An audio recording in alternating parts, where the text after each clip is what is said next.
Hi, and welcome to Eminent Americans. I'm your host, Dan Oppenheimer, designated hitter of the contemporary American intellectual scene. I invited my guests on the show today, writers Alex Perez and Ross Barkan, to join me because I had seen both of them write essays or posts recently in which they reflected on their days as baseball players. I thought it might be an interesting topic for an episode. Ross, as you'll hear, topped out as a decent high school player. Alex went further. He was actually recruited to play for a Division I college team, was kind of a top national recruit for a brief shining moment. And for a while, he had not implausible dreams of playing baseball professionally. So for both of them, I wanted to talk to them about baseball, but also there's an intimate relationship in both their cases between playing baseball and their failed dreams of going pro, and then their lives and identities as writers, which in both cases they turned to after baseball kind of started to dissipate as a plausible future. So we talk about that. We talk a fair amount about the locker room culture and camaraderie of sports teams and the complicated set of pros and cons around those. We talk about the rival cultures of sports and literature, and because I'm obsessed with class, but also because it's relevant, in this case, we talk a bit about how class and class differences play out in these two domains. You know, one of my old friends who listens to the show sometimes said to me once that whatever I'm sort of pretending to be talking about, it's all really just about men and masculinity. I don't think that's quite true. I am actually genuinely interested in other topics, including all the ostensible topics of the individual episodes. But it's not totally untrue either. I could certainly assemble a playlist of episodes of the podcast that deal either explicitly or heavily implicitly with the topic of men and masculinity and contemporary issues surrounding those. This episode would certainly be on that curated playlist. So that's a kind of subtext, and sometimes it's the text of what we're talking about. Ross is a writer and author who writes most often for New York Magazine and also frequently for the New York Times Magazine. He's founder and co-editor of the Substack native publication, The Metropolitan Review, which is a kind of literary review. And his latest books are a novel, Last Century, and also a nonfiction work, Fascism or Genocide, How a Decade of Political Disorder Broke American Politics. That came out this summer. He is hard at work on a book about his friend and likely New York Mayor Zohran Mamdani. Alex is an associate editor at Pan America Books, which is the new publishing imprint of County Highway, which is the magazine, newspaper, print-only, Luddite, old school, weird, center-right, far-left, radical publication that Walter Kern and David Samuels founded. Alex is also an editor for Real Clear Books. He's written for Tablet, County Highway, Compact, and other places. My anointment of him at the beginning of this episode by the power vested in me by the white women of publishing is a reference to the thing that Alex did that brought him first to my attention and to the attention of a lot of people in the literary world, which is a pretty notorious interview he did with the Hobart Review, which is a small literary journal. And it featured a great deal of his unvarnished thoughts on issues of race, gender, and class in publishing. I wouldn't say there was a politics to it, but there was a sort of bluntness to it that ended up feeling heavily political. And I believe that interview led to a total meltdown of the Hobart Review. There were a lot of resignations and various other things. And it created a general aura around Alex, which is one that he doesn't precisely run from, as being a kind of barbarian of the literary scene, a rough-hewn barbarian. I'm not sure this episode of the podcast does anything to diminish that aura around Alex. He's an interesting figure, as is Ross. It's a fun conversation. I hope you enjoy. Peace.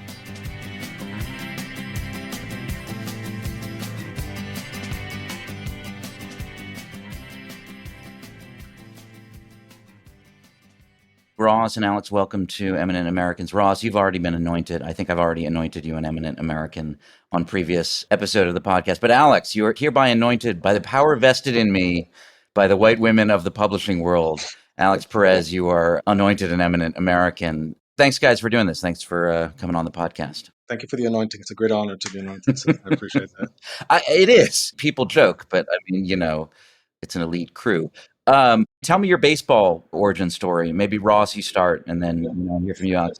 I grew up a baseball fanatic. My father was a great fan of the sport, and I, from the age of 5, was playing every summer. They have little league and they have like travel ball, and there'd be summers I'd be playing on 2 or 3 different teams.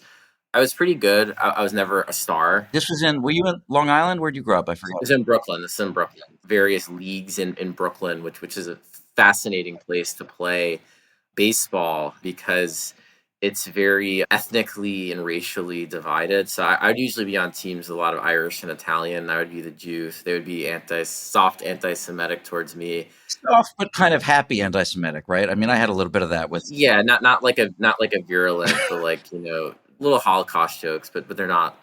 I got a little soft anti-Semitism in my basketball team with the Irish kids, but they didn't go that hard. Yeah, no, you get some of that. But yeah, I grew up in a pretty Irish Catholic, Italian Catholic neighborhood, also Middle Eastern neighborhood. We actually had an Arab kid on one of our teams, I remember. And, I played in a lot of these. Some of them were church leagues. Some were kind of these travel ball leagues. We'd play all around Brooklyn. Sometimes we travel out to Long Island, play in Queens. They're these very like feisty, competitive summer ball battles. The leagues were interesting because the teams would be often subdivided by race and ethnicity. So there were teams we knew were mostly black, mostly Hispanic team. You knew the Bonnies were black, youth service was Hispanic. We were kind of a mix, a mongrel, but more white, and a little Hispanic as well. I loved it, and I took it very seriously. I really, really wanted to be a Major League Baseball player. And I was around 14, 15 years old, and I would go to the batting cages a lot, and I would hit. And I was a good player, but I began to understand that there are levels. There are very good players, there are great players, and there are players in different orbits. And I remember watching, and Alex has his own story, which he'll tell about a future big leaguer. I did not witness a future big leaguer, but I did witness someone my age who ended up playing in the minors. He made it to Double A in the Boston Red Sox organization, and he was varsity freshman year. And I remember feeling good about myself in the batting cage and going to see him hit. And it was just like watching a god perform. You think you can hit the ball hard, you think you can make consistent contact, and he's just crushing ball after ball at like he's not even trying. I entered a kind of interesting liminal period in my life. I didn't know what I wanted to be when I grew up. And I knew I wasn't going to be a baseball player, a professional anymore, but I didn't know what else I would do. And I remember that was a lot of high school feeling kind of disconnected because you cannot ascend. That's the beauty of sports. It's the cruelty of sports. It's not like these other pursuits, with writing or media or anything else. You can meander your way and talk your way and find a back door, find a front door. With baseball and all professional sports, you got to play. Every athlete, except for the 0.0001%, goes through that when they understand you are not one of the anointed. You will not ascend. That's a tough thing to take, especially when you're young. So, Alex, you made it a little further before you had that epiphany, right? Yeah.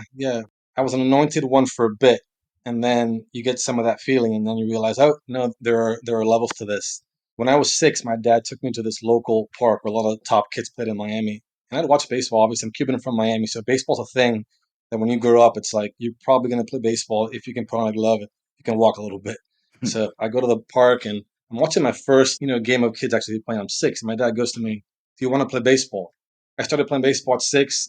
By like 8 or 9, it was obvious that I had some ability, that I had some talent. And then when I was 10, I was like incredibly good for that age. So then that became my entire life.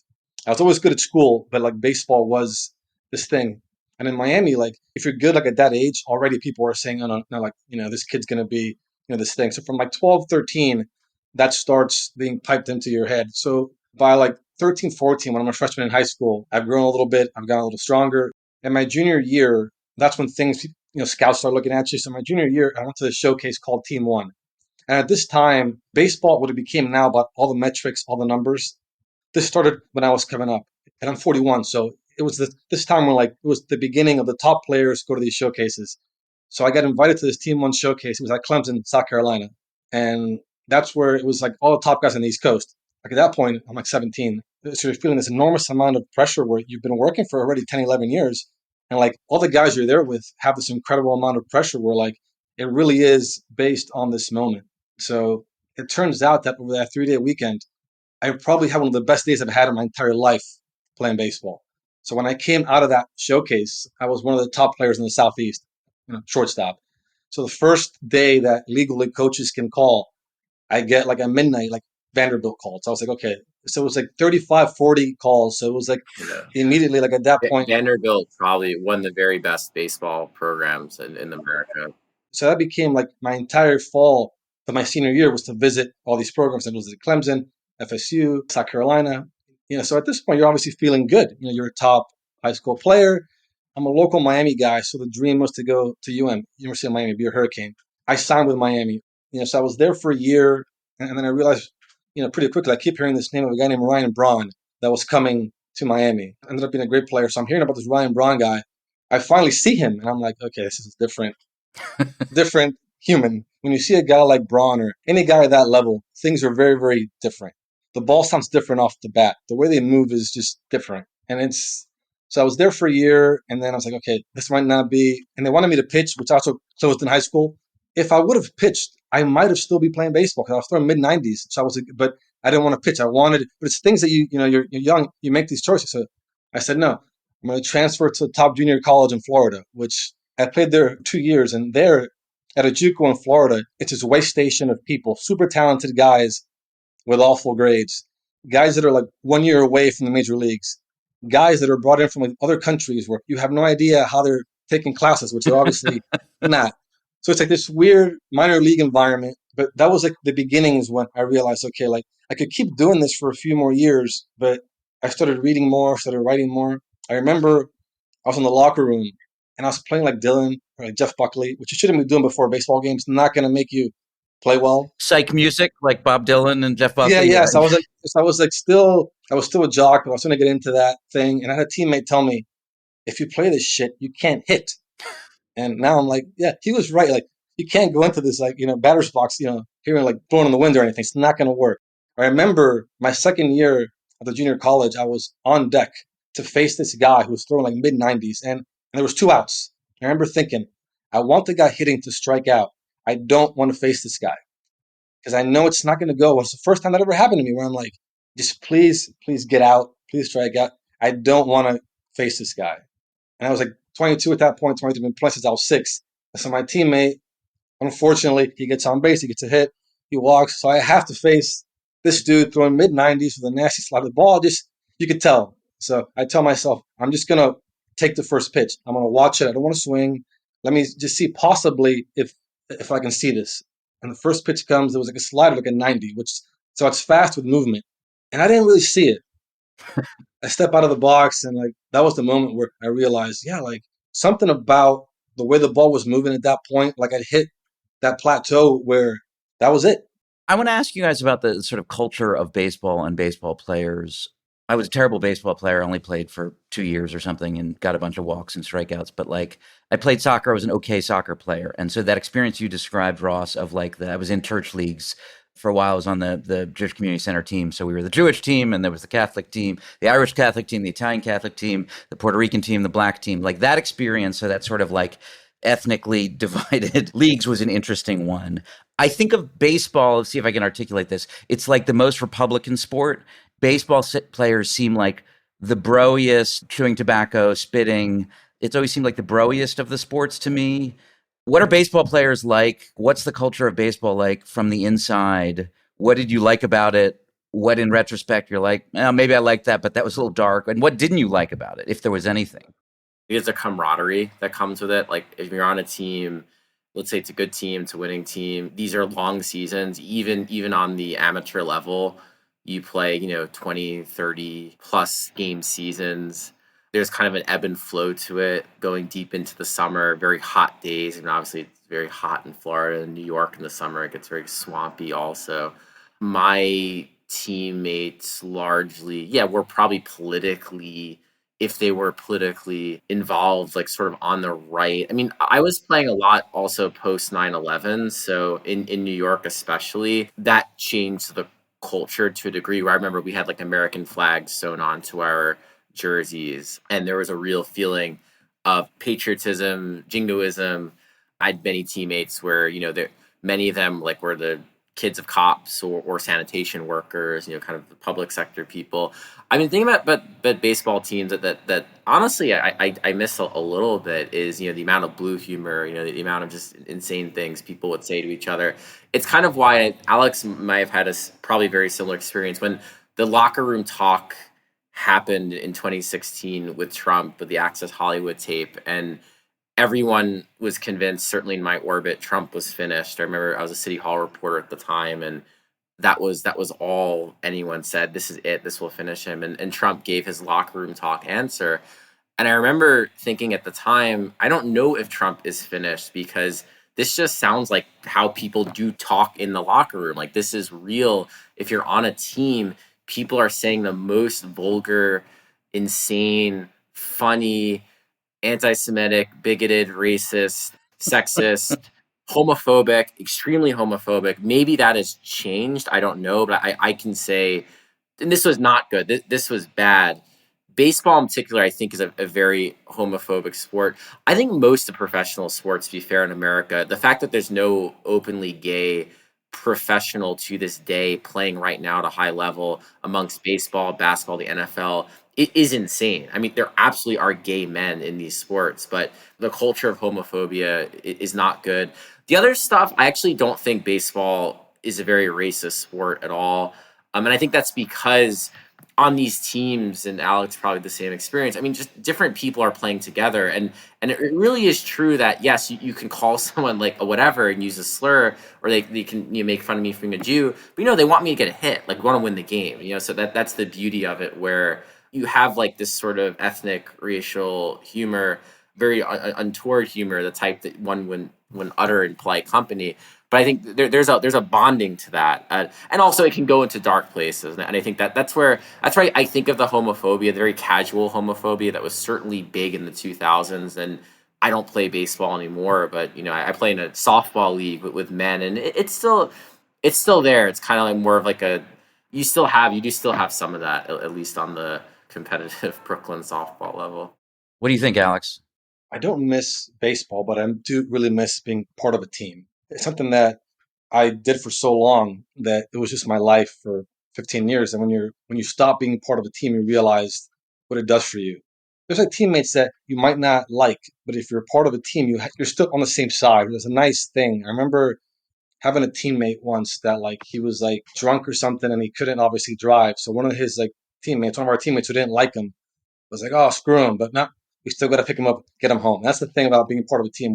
It creates this thing where like you are like kind of bound by this one idea, by this one vision. And when I played throughout high school, college, we did Hell Week, where basically in the fall, they put you through incredible cardiovascular and stupid things. Because like in baseball, you don't have to run miles. You're sitting around a lot, you're running short distances, but like that was a thing that it was incredibly awful. They, run you until you puke. And that's just because probably in many ways wrong and dangerous and not the thing to be doing to young people. But like I remember at the fall, University of Miami, we went through this week, and I remember we were running in sand where the football guys run, suicides back and forth. And it's down here, it's hot. I remember just finishing the final set and I puked either really close to my teammate or actually on his foot, and nothing happened. It was perfectly fine, and it was like, I get it. So like, it's hard to bond in that way outside of a team. Then obviously you're in the locker room showering naked. Like all these things are going on that you really become brothers in many ways. Some you love, some you hate, but you are part of a team in a way that after I left, I realized, okay, I don't miss playing baseball, but I miss, being a part of that culture. I see a lot of young guys now in our culture, they're totally atomized, totally alone. I always think, maybe be part of a team. And people get mad when you say that because they say, oh, you just want to do this jock thing. It's negative in many ways, as Ross said, but there's positive things that you get, and you learn your role, which is very important because you're part of a team. Even if you're good, there's somebody most likely who's a superstar. You learn where you are, and that teaches you how to kind of, just behave in the world. And I played with some guys who didn't like that. And that's when it can get kind of dark, where we'll give you a little bit of time to understand your role in the hierarchy. If you don't get it, then maybe we'll make you get it. And that's where, things get dark. But like, if it's a healthy environment, you will learn about these things that I think a lot of young men now don't have that kind of thing. Or even worse, they're online trying to learn it, which is the worst place that can be. Yes. And like everything I learned from baseball was really about physical limits that I had, and then also where I stand in that world of just like a team. And that's incredibly important. And to this day, it's still, super valuable. That's what I realized after.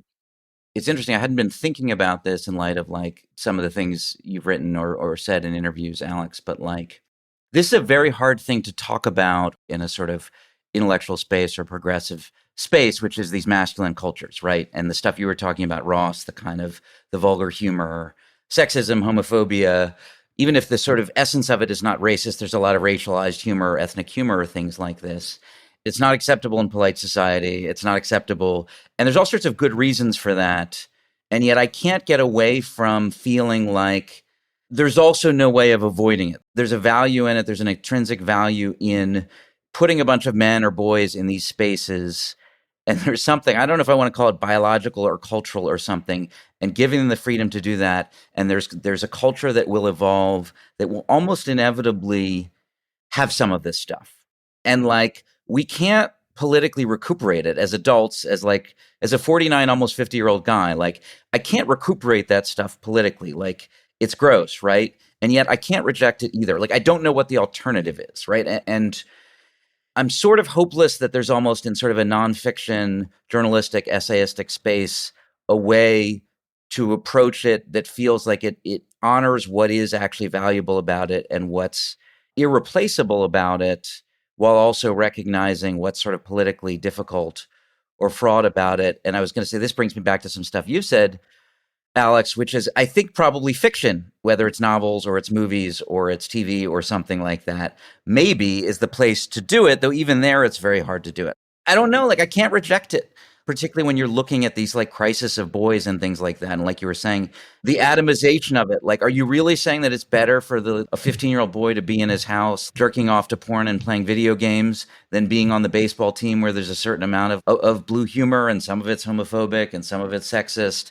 And a lot of it is sort of racial and ethnic. Like, is that really a better outcome for our society than having that be a place where boys are socialized in one way and can develop a more sort of secure sense of self and then go out into the adult world and mature from there and learn that, like, there's all sorts of reasons what, like, I don't know how to think about it, but it's a profoundly important thing. And as three of us who've played sports and been part of that environment, like, I'm incredibly grateful for it. And I don't even think it should have been done differently. Like, I don't know. And maybe I'd feel different if I were gay or if I was, one of the people who was the victim of those kinds of attacks. But I don't know. I mean, Ross, you got Holocaust jokes. Like, Yeah, no, I got what's the difference between a Jew and a pizza? I think what happens a lot too in intellectual spaces is that if you bring up jock culture or sports, immediately people say it has no use.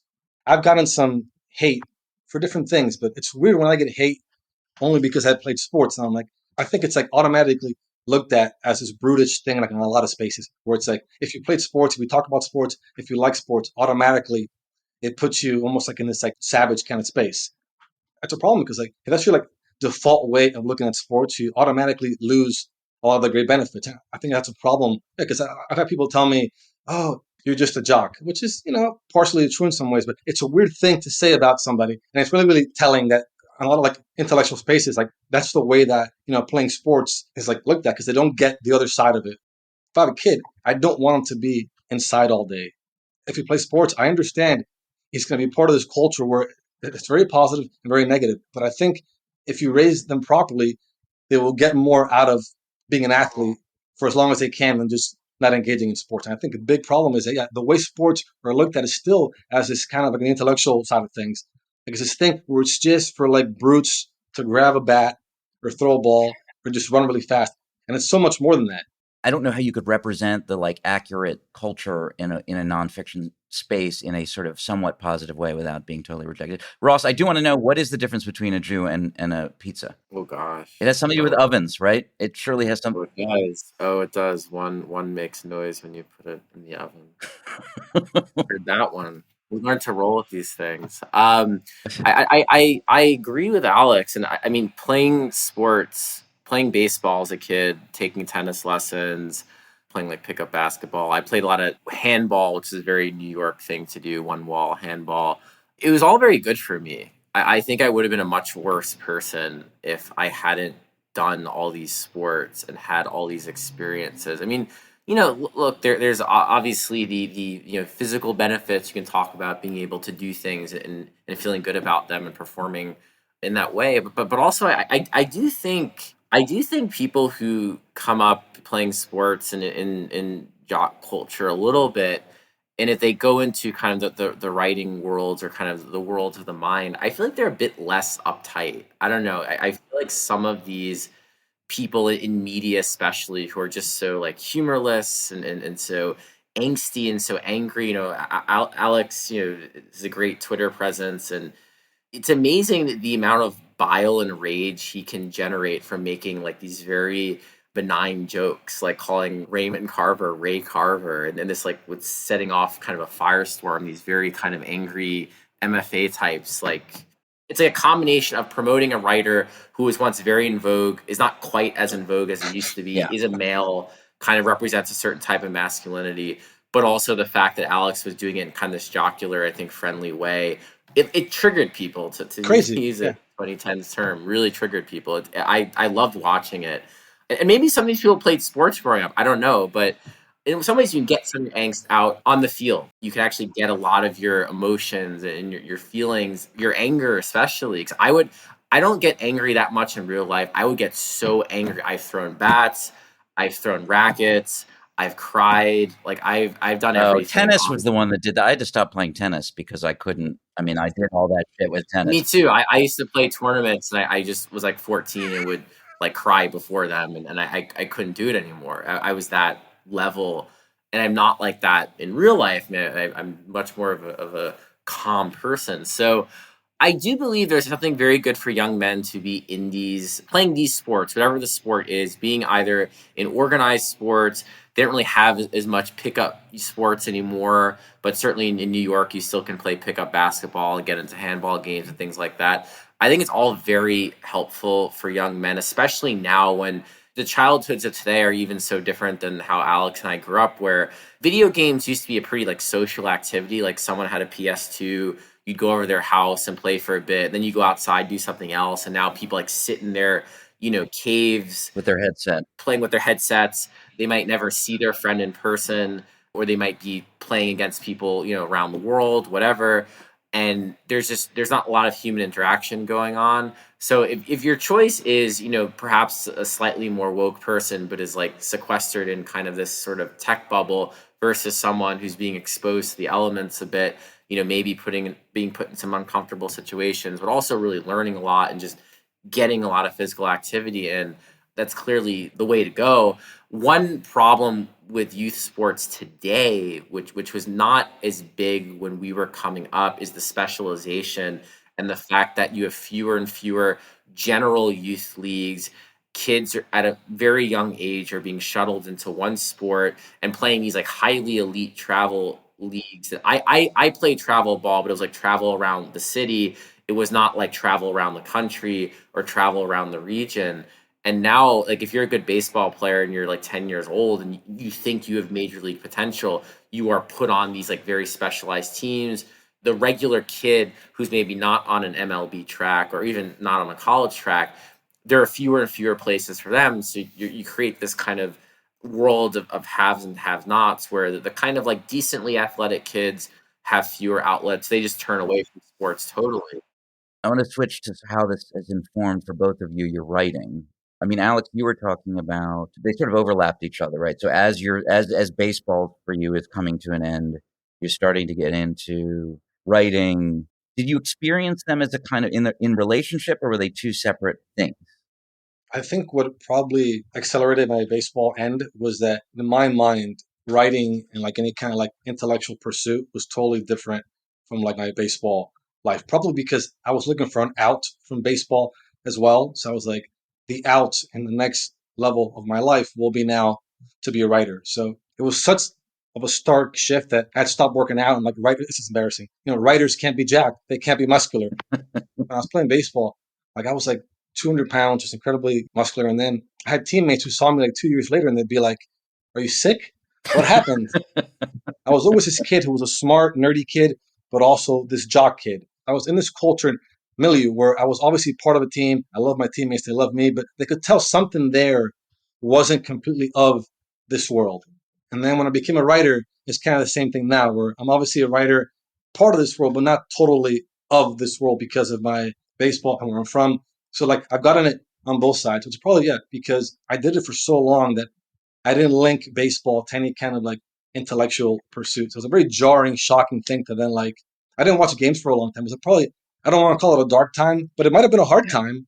Those identity transitions are almost always hard. I mean, whatever it is. I mean, when we have to give up or let go of some idea we have of ourselves or what our lives are going to be. I mean, that's just psychologically, there's just no way around it being difficult. Ross, I mean, for you, what about for you? I mean, were they separate tracks, sports, writing? One just mattered to me so much more, and that was baseball. Like I tell people until I was like 18 years old, I was not a heavy reader. I was naturally like a pretty good writer, and I wrote like for my high school paper, but in no way did these things fire me. In no way were they kind of the animating spirit of my life. The animating spirit of my life was baseball, and it was to be a professional baseball player. And so my crisis came because at an earlier age, I understood really by early high school, I could not reach the level I wanted to reach. I'd always be pretty good, but I would never be great. Like I wanted greatness and I couldn't have it.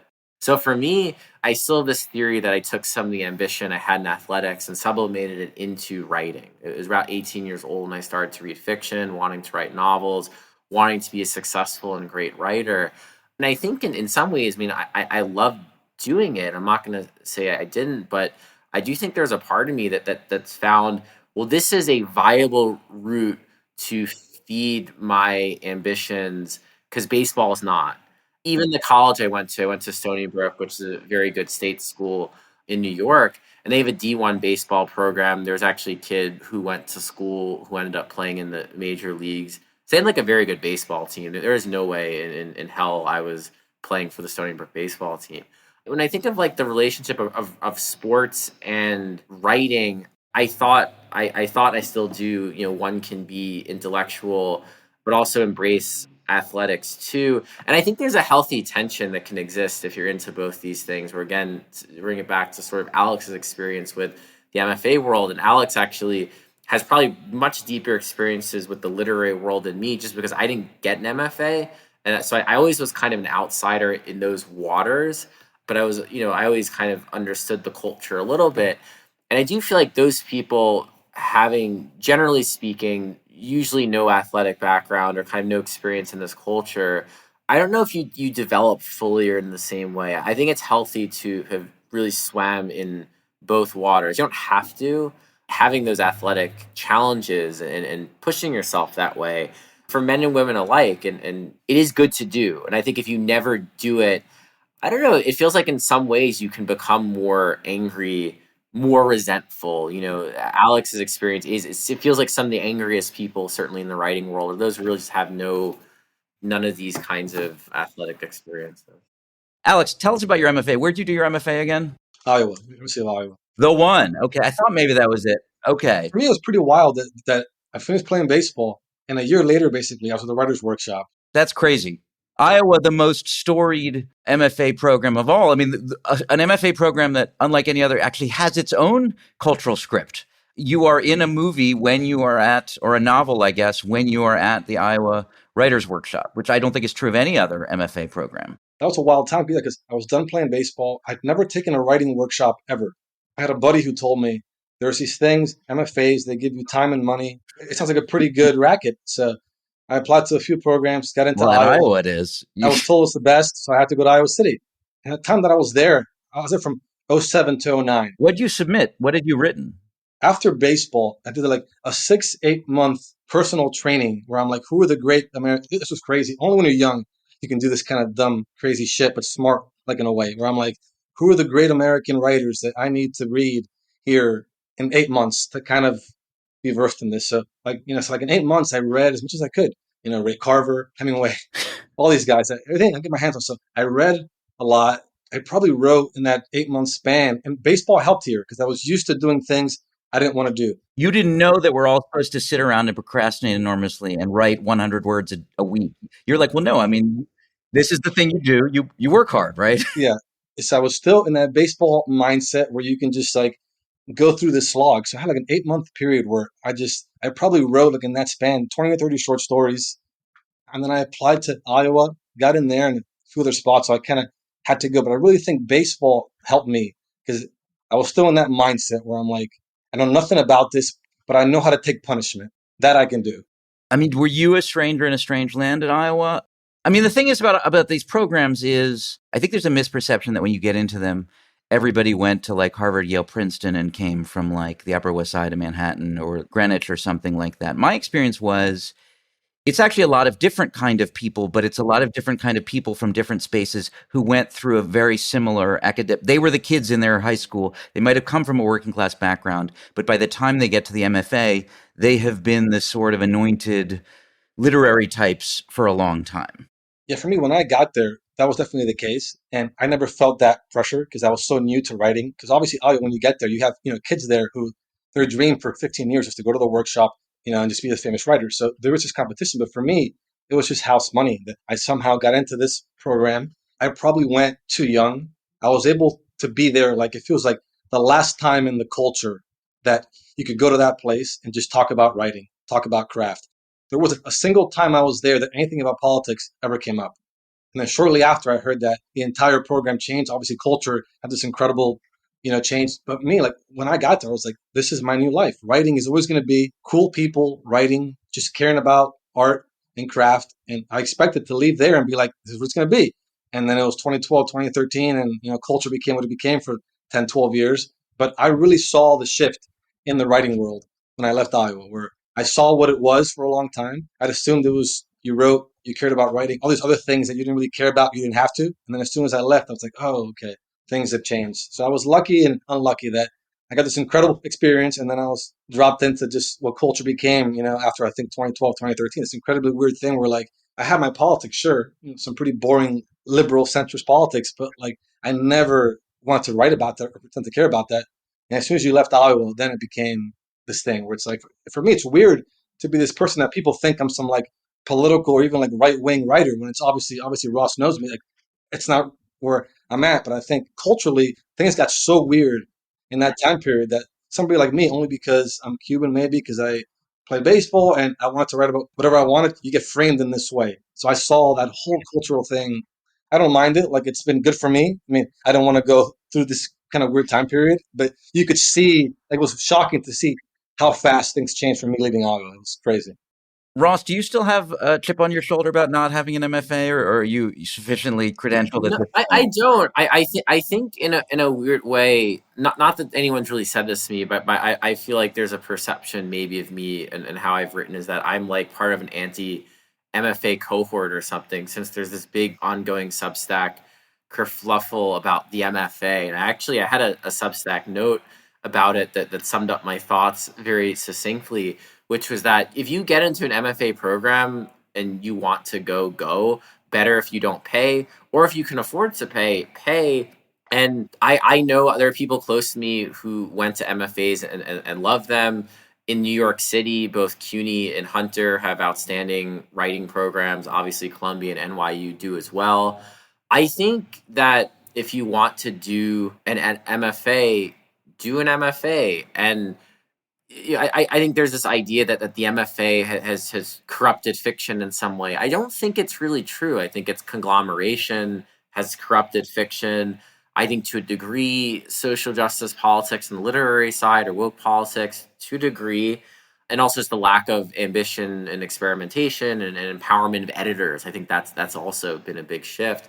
But the MFA itself, like I think Alex said, it can be a great experience. The way I see it is it's a way for you to meet other writers. It's a way to have a community, have a cohort. You could be friends with people in your MFA for life. I only applied to one. I didn't get in. I applied to Hunter. And that was kind of it for me. And I got my MA at NYU just because I was going to teach English at the high school level and I needed a master's degree. And I did that right out of college. And then I got into journalism. So I've always been fairly warm to the MFAs. Like I think also there are just so many and they're so big. And I do think in the argument over the MFA, in a way, the MFA is a regional counter to the dominance of the coasts. And I think that gets forgotten a little bit. And it's true, even like in Iowa to this day, I'm sure, yeah, they're letting in, Harvard kids, but there's also the Alex Perez's of the world. And a lot of these MFAs will bring in kids like that who can write but are from unconventional backgrounds. So, yeah. Do you guys think of yourselves? I mean, I think of you in a sense. Baseball is kind of an epiphenomenon of this, but it's not the thing itself, which is there is a class difference class in the sense of like, you guys have a more like working class energy than the sort of the median writer. Do you experience that in the world? I think a lot of the, I don't want to say hate, but some of the things that I've gotten writing about, I think comes from that, where I grew up Cuban in Miami, working class, and I think that it does something with the interactions that I think on occasion I'll be like, I've said nothing or written nothing that is even like remotely that will, create some of just like the controversy that I've Well, gotten. It's a weird thing. wait a second. That interview you did. Come on, Alex. That interview you did, was it for the Oberlin Review? Like Hobart, yeah. Hobart. I mean, that was one bomb after another.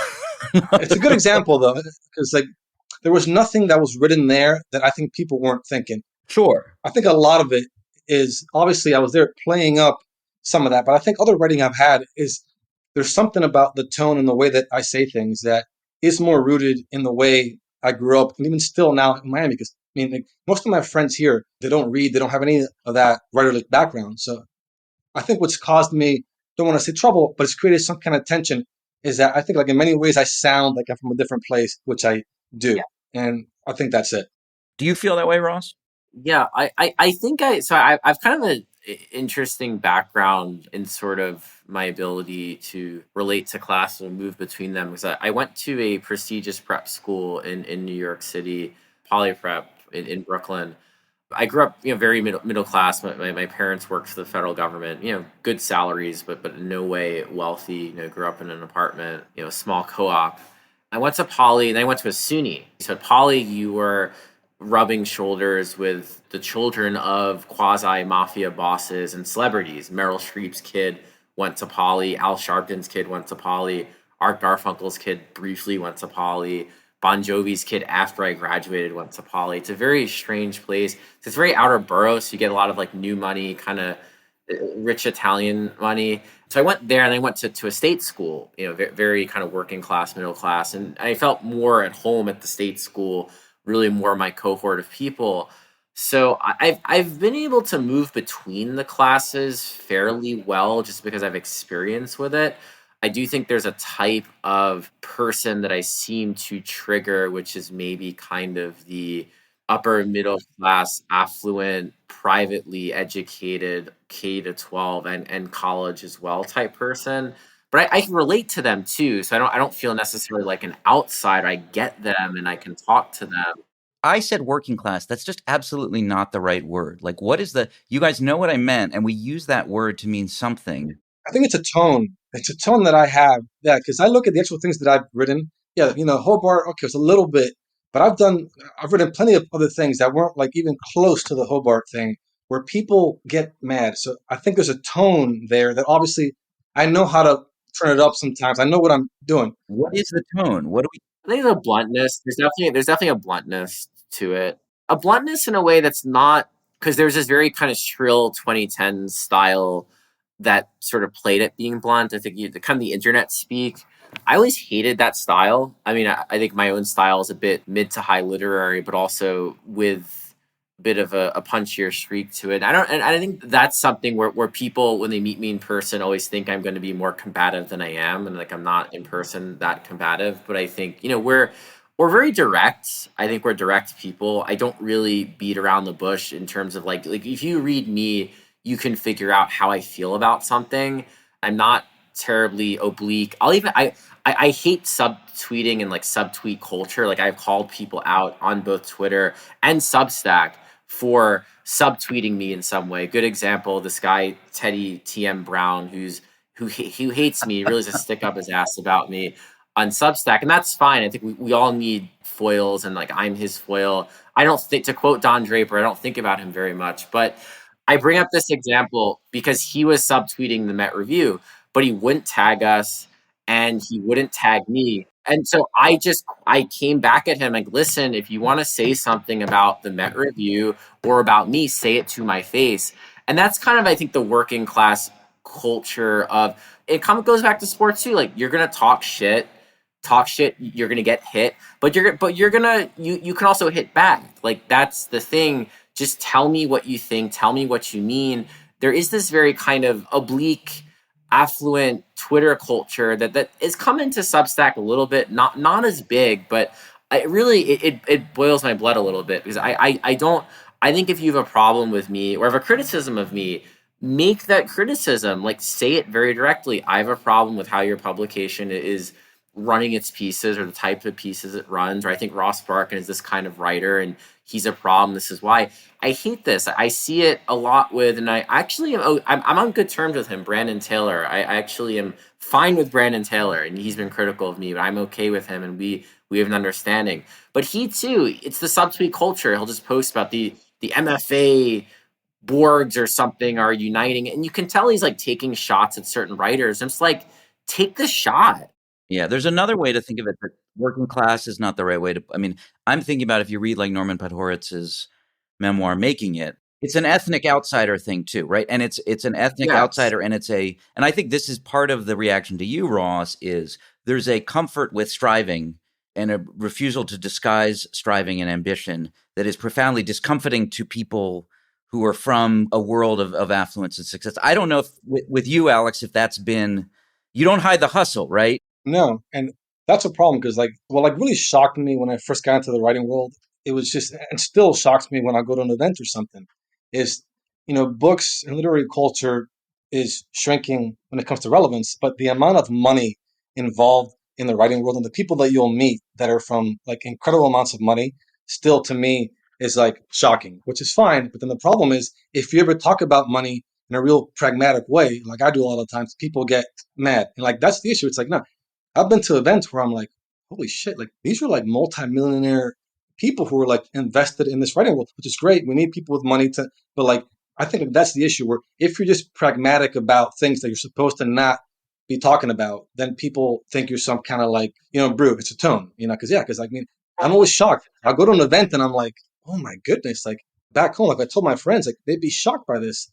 And that's always been part of the writing world. But like when you see it and you're not from there, it's this really, really jarring thing. And I think it's bad that we can't talk about this because, like, if you're an outsider writer, I'm obviously not that anymore, but if you're a true outsider writer, you really have no awareness of the level of like money and politicking and, begging for funding and these things that is involved in this world. And I think when I ever bring that up, I tweeted recently about funding. Like, I just tweeted the word funding and people get mad. It's like, just the actual word funding. It's because these are things. And it's like, look, it's okay if mommy and daddy are millionaires. That's fine. It's just, it's something that the people who are not part of that world should be able to understand. Because when I got into the writing world, I was like, okay, I see the landscape. That's fine.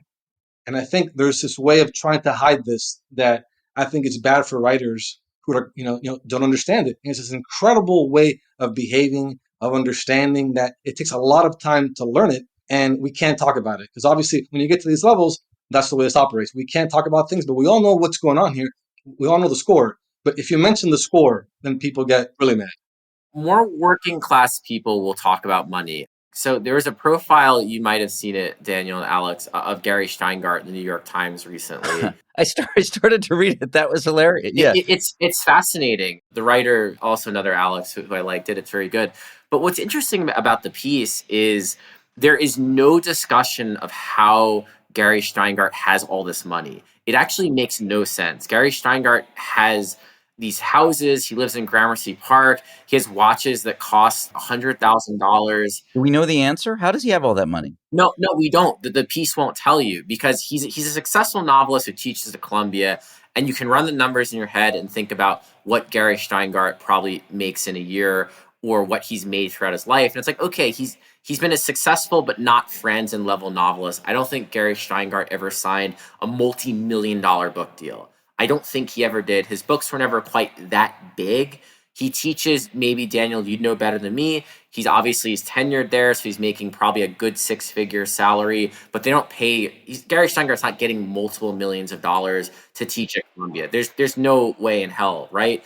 But he's living this lifestyle that actually makes no sense.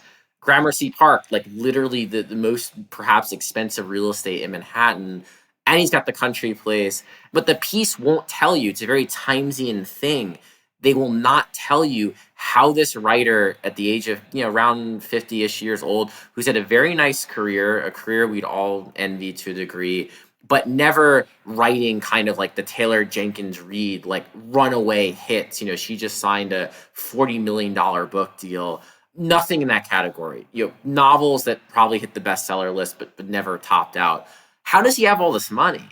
And that's the thing in the writing world. People don't talk about money, or in media they do a little bit, but still, I think what Alex says is very true. There's there's reticence around how the sausage gets made. It's why Naomi Kanakia, who's wonderful, has gotten this pushback for her pieces on MFA culture and her experiences. And these are not anti-MFA pieces at all. In fact, she is quite positive about her experiences, but she's explaining these are the types of people she encountered. Here's how they got ahead. And she's so fun to talk to because she knows, she's like, oh, this writer, her husband makes money, and that's how she's able to do this thing. And that's part of it. That's part of life, right? Some people have spouses that support them. Some are independently wealthy. Some just have a hustle, right? I make money because I write a lot of nonfiction and I'm in the media world and I do something that's like in demand to a degree and I make a middle class salary. I think we talked with Zane and we did a great one, Zane and Christian, about money. And I'm very open about it where, yeah, like I make a good living because I write this politics media stuff. The fiction doesn't pay the bills and the books sure don't pay the bills. That's like when I have fun. And the Substack makes a little money too. But yeah, like Alex and I think are very willing to be direct. And there is this like lack of directness that is in this sort of like affluent literary world. And the ethnic outsider, the striver, Podhartz famously was ostracized in the 1960s for writing Making It. So in some ways, things have not changed all that much. That book was controversial then. If someone wrote a Making It today, someone should. It'd be great. What a book that would be, the 2020s version of Making It. I think if somebody wrote Making It and they really named names and they really I think it would be controversial. Alex, how do you pay the bills? I edit. I mean, for Real Clear Books, I edit their Pan American. Yeah, so I mean, it's interesting because I was writing fiction, and then March of 2020, as COVID kicked off, I wrote my first like critical essay that kind of took off. I have gotten a lot of hate in this period, but it has also allowed me, to make a living out of it. And I think it's because I was really pragmatic about seeing how the writing world was, and I was like, here's what the scene looks like. There's nobody really doing what I'm doing. So let's take this angle that is true to what I thought, but let's see. Yeah, it was this weird period of time where, like, if you said anything that was, true and not, nothing crazy, you'd get all this attention. So I realized, okay, I want to write fiction. It seems to be a bad time to be writing fiction, but I looked at it from a real pragmatic point of view. Here's this landscape. It's the same 40 people writing for all these venues. I think I can possibly break into this, and people don't like this because now you're breaking it down in this way, but that's what it was, and that's what I did. And people ask me for advice. I'm like, look at the scene, look at the opening, look at the space, and just don't do anything that you wouldn't do, that you wouldn't want to do, but there's opportunity. So I'm really, obviously, I'm saddened of what happened to literary culture for the last 10 years, but it did allow somebody like me to say, okay, I'm going to walk right into this. People, some are going to think I'm some brute. I have this weird background. I'm Cuban from Miami, played baseball, also went to Iowa. So is he elite? Is he a savage? Is he both? And I was able to take that angle. So you have to be smart, but people don't like that just brute pragmatism. Last question for you guys. I have not participated much in like the MFA discourse. I haven't participated in the not enough, male novelist discourse. Literature is, in the same way that you guys were talking about sports, it's been sort of professionalized, it's been specialized, it's been routinized, right? MFAs are a part of that. I think one thing I'm taking away from this conversation that's implicit is it would be great if the literary world, the intellectual world had more energy coming in from different kinds of people. And I mean, you guys are two different breeds of different kinds of people, but there's a million other breeds of different kinds of people that are not. And as I said, a lot of the people in the literary world came from those places, but then they went through this sausage grinder and ended up the same, right? It's like Brandon Taylor is not from. No, he's a fascinating background, and one day he's got to write a novel about where. But he went through the sausage grinder and learned to sound like everybody else, right? And a working class kid from Alabama, and where's that novel about working class? Maybe one day, not yet. He's got two Iowa books. Even if he wrote the novel, it wouldn't have the tone. It wouldn't have and so would probably not have. I don't think there's an answer to that, but I guess my question to you guys is final thoughts on that. on diversifying the literary world in that sense, not in the sense that has typically been we need to diversify, but diversify like true sort of spiritual. That's been my entire beef for the last 5 years.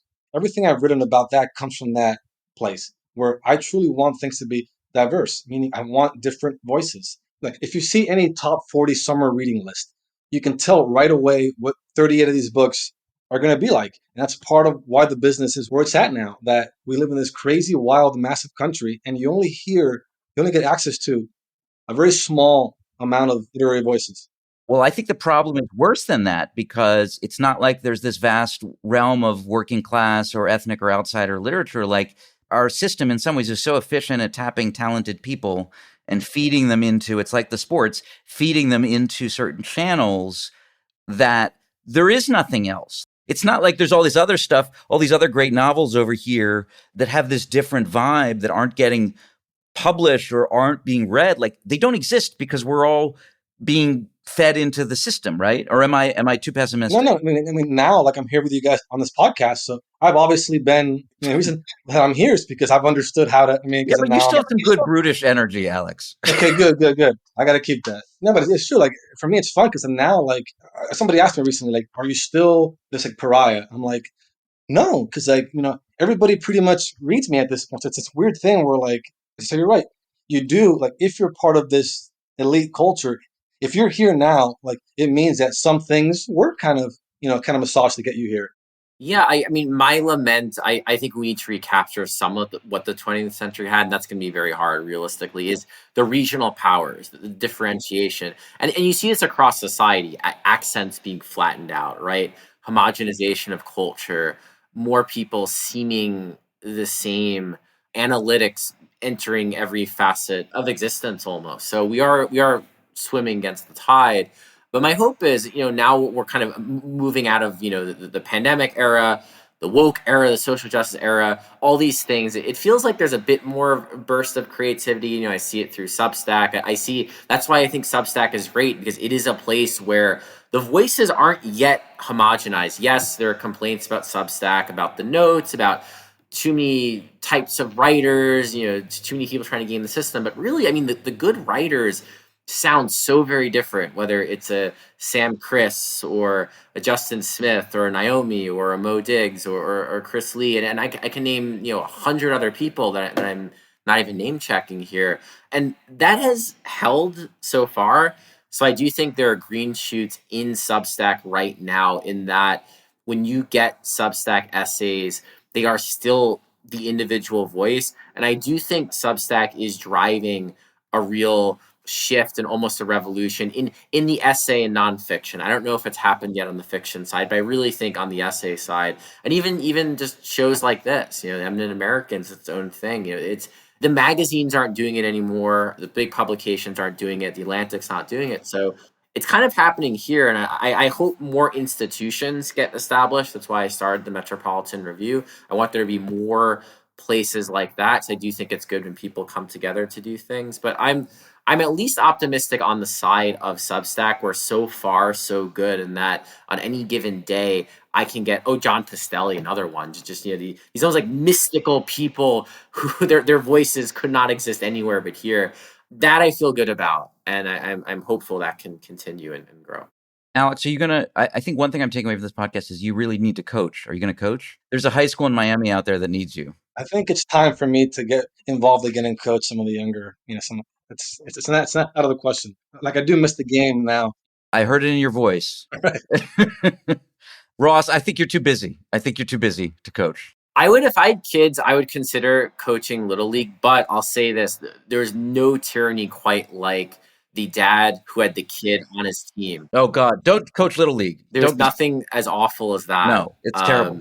I saw fist fights when I was a kid in the Little League. There were actual fist fights. So I don't know. That's profoundly thankless. No, Alex needs to go find a high school with like the socioeconomically disadvantaged downtrodden high school where he can give them literature with all this ragtag group of kids Yes. who just need to be whipped into shape, and he needs to make them like the state champion. I mean, That sounds right. give them some Ray Carver, make them into real. That's right. A little like Ted Lasso style. Give them each the book they need to read. Don't go anywhere near Little League. That's bad news. Thanks, guys. I really appreciate it. This was great. Thanks, Danny. This has been another episode of Eminent Americans. Big thanks to my editor, producer extraordinaire, Robert Scaramuccia. Big thanks as well to Alec Ownsworth of Clap Your Hands, Say Yeah for letting us use his music for our intro and outro. If you liked what you heard, and I imagine you did if you've made it this deep into the episode, then please rate us on whatever the relevant podcasting platform is. And if you have any questions or comments, email me at djops@gmail.com. That's djopps@gmail.com. I promise to respond at least until the faraway and probably mythical day when I have such a vast audience that I can't in good conscience respond to all the emails while still upholding my responsibility to my loved ones. Have a great day.